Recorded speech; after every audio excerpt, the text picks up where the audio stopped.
Alright guys, before we get started on this third part of the series of removing the boxer motor, I'm just doing a little bit of work on the new motor before we put it in. Kind of an update on this. It's the final stretch is basically just taking care of the hoses underneath the car and getting a jack to support the engine as you lower it down to the ground and get it out of there. So without further ado, let's get started and take care of this thing. Alright guys, so we're underneath the car. This is going to be on the driver's side, and what you're seeing are the two black lines are the power steering fluid lines, return and send, and that blue line is your hydraulic fluid for your clutch slave. Do not take off the blue line, just the two black ones. They simply just pull apart and let those drain. Remember, this is that Pitocin, so that is some nasty ass shit. So I probably should have been wearing gloves, but sometimes, I just don't like the feel of latex and rather have pure skin there. All right, let those two drain and clean yourself up and get ready for this. Okay, now under the engine, you need to disconnect both of these fuel lines, and they're simply just little push tabs. You push in and pop out, and then push in and pop out. Those will pop in and out for you. So the next hose you have to worry about is this one right here. There, it runs up, but it connects to the engine right up here. Let's see if I can show that. But it's clamped on. All right, next things next. Let's go ahead and drain the fluid, the coolant, out of the motor. Just simply unscrew this port and bam, she will drain out. All that drain out, and while you're under there, go ahead and pull the oil plug as well and oil filter, and make sure you have zero fluids in the motor when you get ready to take it out. We'll need to pull the hose from the bottom here. This is the hose that we need to undo for the water pump. This is the hose going into the thermostat housing, which is this big one up here. Then when you pull this one here, you're also going to pull it from over here. And this is actually the line that takes you, kind of follow it here, up, up, up.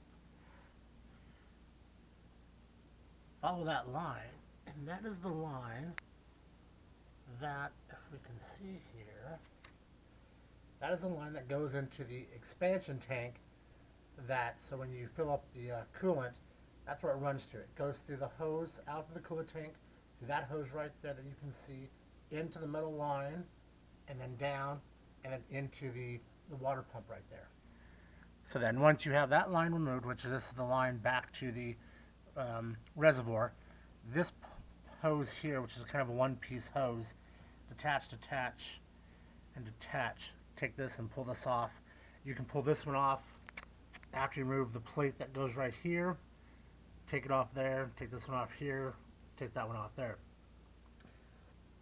So with this, we have all the underlining water hoses and coolant hoses. Over on the driver's side is where you'll find the fuel hoses and the power steering hoses. Everything else stays in place. Nothing else is going to move over here. As you can tell, I already have my exhaust manifold removed, as the replacement engine that we got did not have those, so we're going to pull those from our old engine and pop those on. Alright, so pull this plug and drain the oil and make sure we're empty, and we'll take it from there. Man, we are down to the final step here. Make sure you have your engine supported underneath the jack, and you need to remove these 4 bolts. This is your motor mount. This is the last thing that's kind of holding the engine to the car. Once you remove those 4 bolts out, the only thing supporting this engine is going to be your support up top. So let's get ready to pull this sucker. So it took us quite a bit of time to get this motor out, and it wasn't until my beautiful wife comes over and says, "Hey, what about that right there? If you move that, it'll come out."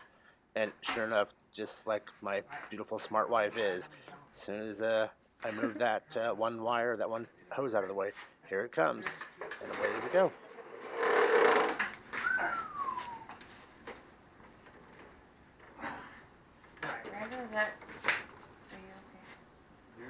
I don't think it's really not going anywhere.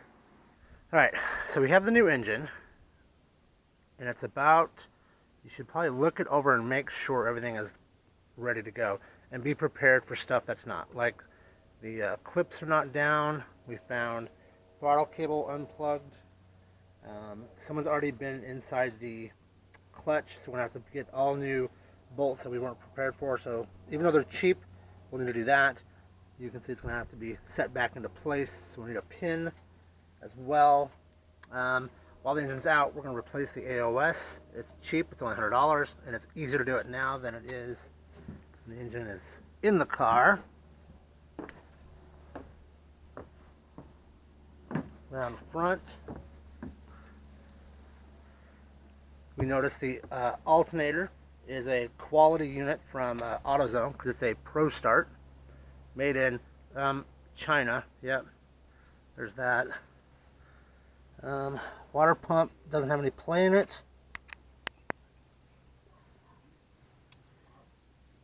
The motor mount looks good.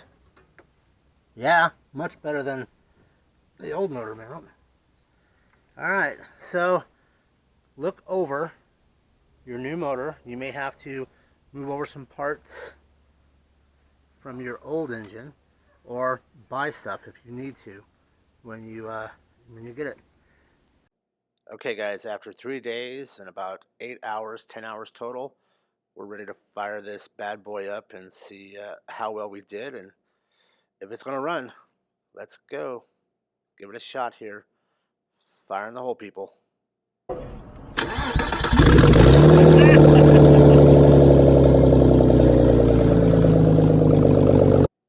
Okay guys, just to recap, we pulled the motor from this 2001 Porsche Boxster in my home garage just using basic hand tools, mostly myself, and occasionally I had a couple buddies help me pull us all together. But if I could do this in my garage with simple hand tools, and this is the first time I've pulled a M96 motor out, you guys can do it. So let's check it out one more time.